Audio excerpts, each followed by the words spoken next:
Selamat datang di channel Rahmat Ardiansyah. Jadi kali ini saya mau membahas sedikit mengenai bagaimana pengelolaan website sekolah. Nah, silahkan disimak. Saya akan share screen terlebih dahulu.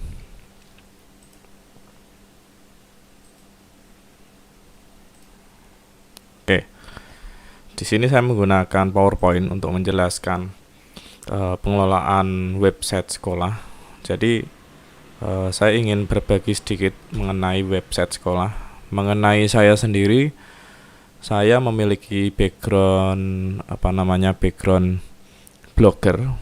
Saya sebagai guru sejarah, saya juga memiliki background blogging sebelumnya. Saya sejak SMA membuat website, membuat blog, dan kemudian ketika saya mengajar, saya diberikan kewenangan untuk mengelola website saya, yaitu website SMA 13 Semarang.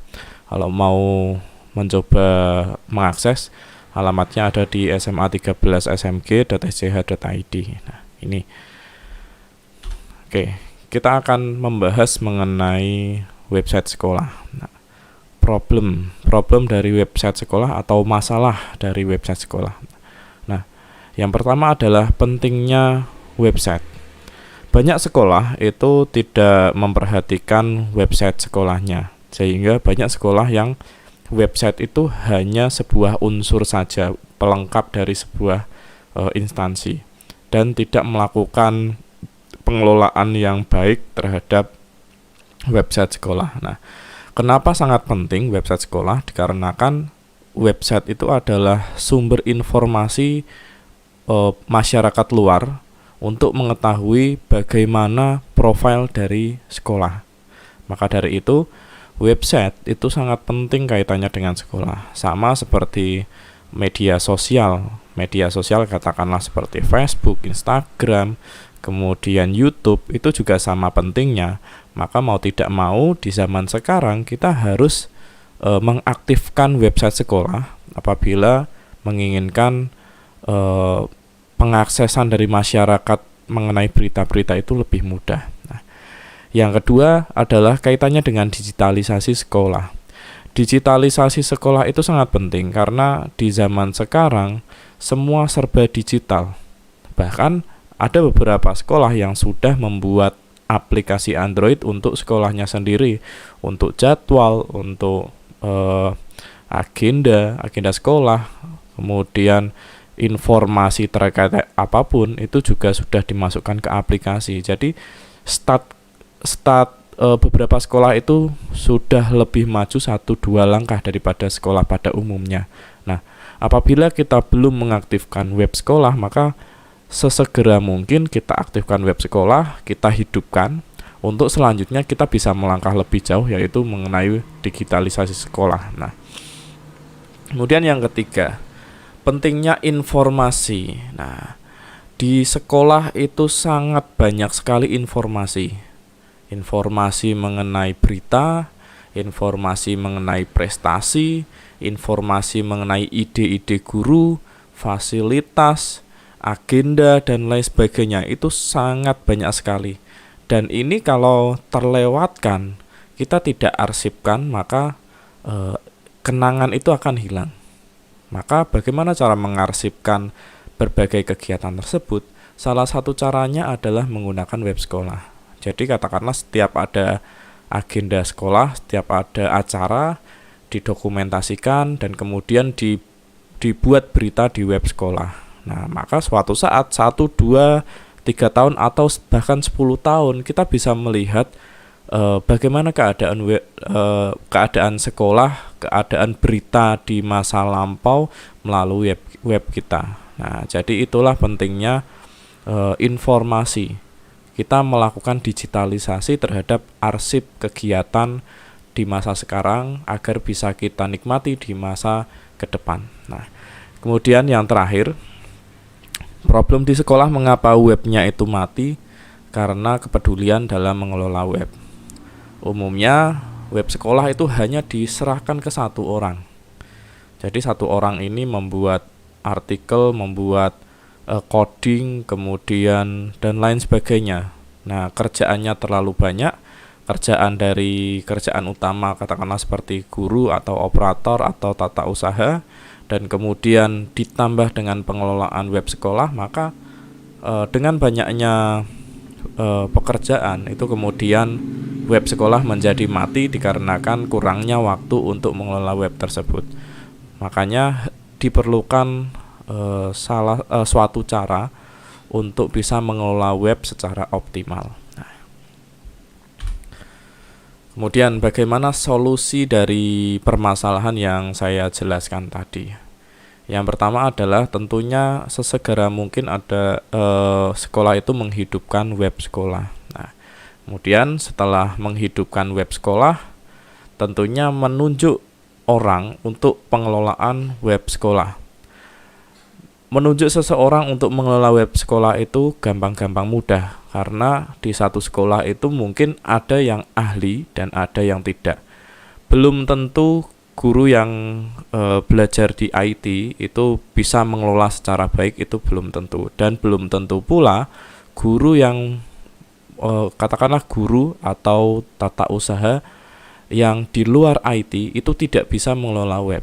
Seperti saya adalah guru sejarah, tapi karena pengalaman saya itu banyak di bidang website, maka saya bisa mengelola secara optimal web sekolah. Nah, kemudian yang kedua, membentuk tim redaksi sekolah. Nah, jadi tim redaksi itu tugasnya adalah membuat konten dari web sekolah.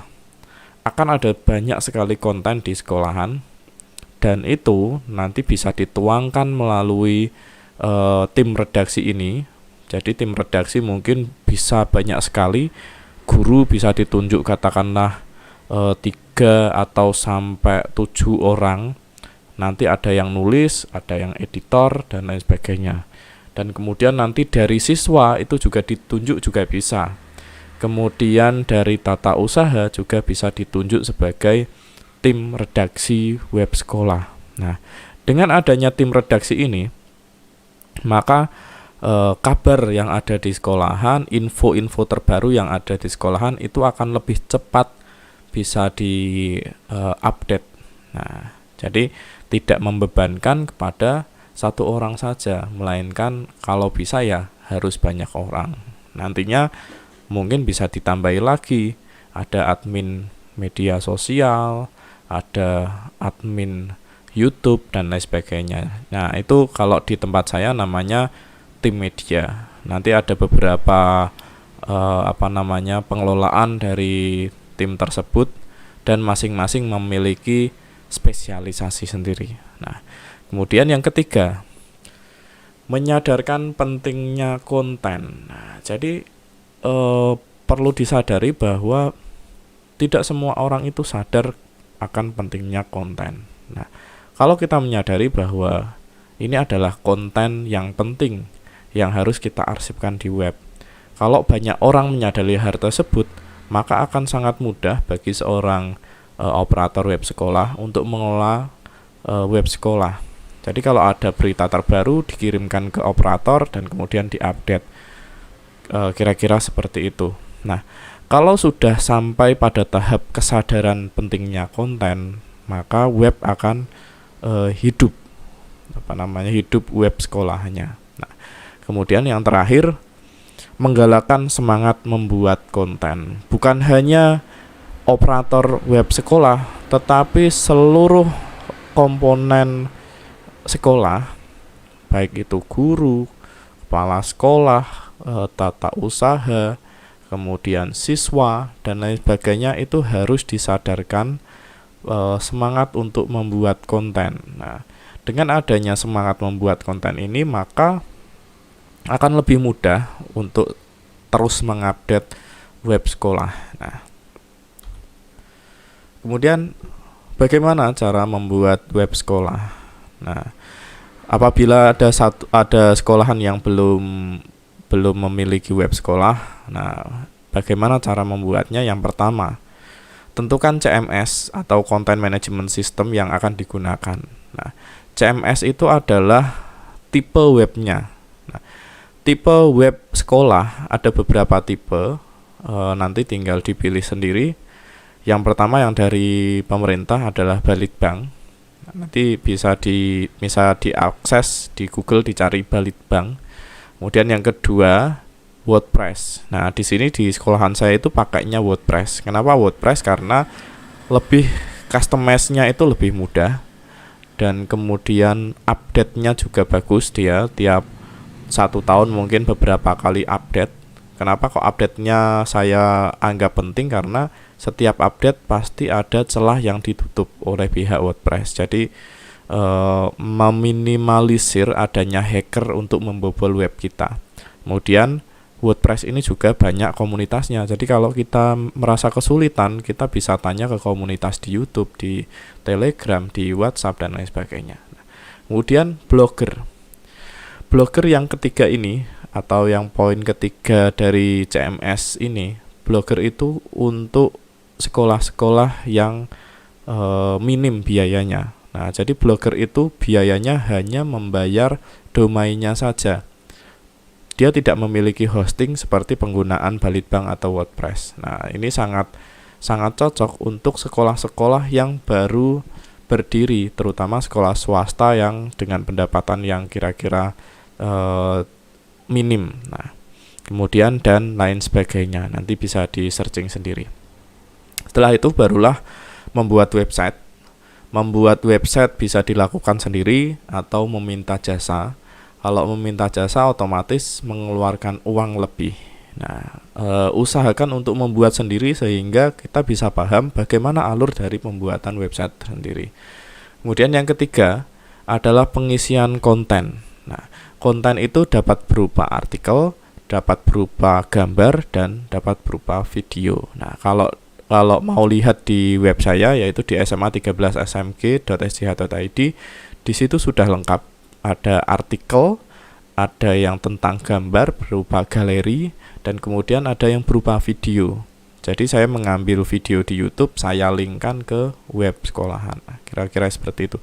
Dan yang terakhir ini opsional saja, yaitu belajar Search Engine Optimization, nah, atau SEO. SEO ini penting karena kaitannya nanti akan diakses orang-orang dari luar. Nah, tentunya web kita harus didaftarkan ke Google, baru nanti Google melakukan pemeringkatan. Kalau ada yang mencari, web kita bisa naik yang paling atas. Nah, itu. Apa keuntungan kita dalam menghidupkan web kita, web dari sekolah kita? Yang pertama, berita sekolah akan semakin mudah diakses. Nah, jadi dengan adanya website sekolah yang terus diupdate, maka berita akan semakin banyak dan web kita akan kebanjiran traffic dari luar. Dengan adanya traffic dari luar, kalau dari pengalaman saya, akan ada banyak yang menghubungi kita. Kalau di web saya, di web SMA 13 itu, saya kasih tombol WhatsApp, dan kemudian ada beberapa instansi yang meminta bekerja sama dengan web sekolah, dan sekolah melalui web sekolah kita. Nah, kemudian WhatsApp di tempat kita, entah itu dia mengajukan kerjasama, kemudian ada yang wali murid yang menanyakan info tentang sekolahan, kemudian ada yang izin dan lain sebagainya lewatnya situ, satu pintu dari web sekolahan. Nah, jadi intinya adalah masyarakat luar itu bisa mengakses lebih mudah ke web kita. Nah, kemudian yang kedua, sebagai arsip kegiatan sekolah. Nah, ini sangat penting karena sekolah itu terkadang hanya mengarsipkan saja berupa file di komputer atau di hard disk. Namun kalau pengaksesannya itu lebih sulit karena kita harus mencari file-filenya dan lain sebagainya di komputer, baru nanti kita pakai. Tapi kalau kita save di web, itu tinggal kita ketikkan saja, kita cari, kemudian atau kalau tidak kita cari tahunnya, nanti bisa ketemu, kita download. Nah, dengan kita online kan, maka arsip kegiatan kita tidak hanya kita nikmati saja, tapi masyarakat luas itu juga menikmati arsip dari kegiatan kita yang sudah kita online kan. Kemudian yang ketiga, melatih komponen sekolah membuat konten digital. Nah, jadi konten digital itu sangat penting karena konten yang kita buat suatu saat akan bisa dinikmati generasi penerus kita. Nah, kemudian yang terakhir adalah digitalisasi sekolah. Dari pihak Kemdikbud itu sudah mendorong sekolah-sekolah untuk melakukan digitalisasi sekolah. Digitalisasi sekolah itu apa? Mengonlinekan pelayanan-pelayanan yang ada di sekolah. Nah, baik itu berupa kegiatan belajar mengajar, katakanlah menggunakan LMS, kemudian menggunakan Google Form dan lain sebagainya. Pelayanan sekolah itu bisa menggunakan sistem akademik. Kemudian yang ketiga, mengonlinekan berita sekolah. Kalau dulu pakainya katakanlah setiap tahun nanti akan ada majalah. Kalau sekarang lebih mudah, kita tinggal share saja ke media sosial atau selain ke media sosial ya kita membuat website atau video. Kemudian pelayanan itu di online kan, katakanlah apabila ada yang sakit dan lain sebagainya bisa melaporkan diri melalui sistem online. Nah, jadi dengan adanya digitalisasi sekolah itu memangkas birokrasi yang ada. Nah, dan kemudian menambah pelayanan yang lebih optimal kepada pihak masyarakat. Nah, inilah keuntungan dari mengaktifkan web kita, mengelola web kita secara lebih baik. Nah, oke. Saya rasa hanya itu saja yang ingin saya sampaikan. Jadi menurut saya sangat penting bagi sekolah untuk mengaktifkan kembali, kemudian mengelola secara efektif, mengelola secara baik web sekolah, sehingga nantinya bukan hanya generasi kita yang menikmati, tapi suatu saat 10 tahun, 20 tahun kegiatan-kegiatan kita itu terarsipkan dengan baik sehingga bisa dinikmati ke generasi-generasi selanjutnya. Nah, jadi itu sedikit info dari saya. Apabila ada yang perlu ditanyakan silahkan melampirkan di komentar.